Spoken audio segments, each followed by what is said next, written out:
So part of divine parenting is really looking yourself in the eyes and being like, hey, I know you feel this, but this is actually what's true about your higher self. This is what's actually true about God's love. This is what's actually true about a heaven and earth reality. And you really talk yourself off the cliff of how the inner punisher wants to knock you out, you know, with 3 punches and get you back down on the floor. It's just like, no, you can't let that happen. You have to, so there's days you have to get that physical with the inner punisher, and you have to, you know, wrestle it down to the ground in front of the mirror and be like, I see you. You clearly are trying to protect me. You clearly want to know that I'm safe and that I'm loved. I love you. And it's time for you to listen now to what I have to say about what you're saying to me.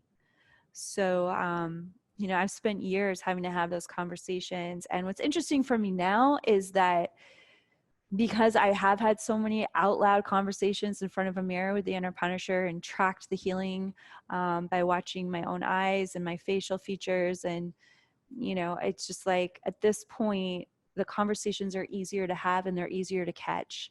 If you're not having these conversations regularly out loud with the inner punisher, they'll just keep getting louder and louder and more detrimental. You know, it's just like a bully. If you don't call a bully out, they're going to walk all over you. You've got to call the bully out in front of the mirror and talk to that bully and tell them, hey, it's not your place to, you know, scream at me inside my head. It's not your place to ruin my life with how you're berating me for 6 hours about how I'm not good enough. It's just really not your place anymore. I know at one time I put you there because it helped me feel safer, but now you're retired and there's someone new that's arrived to take your job, and it's called love. Do you want a vacation? Because you look tired, Punisher.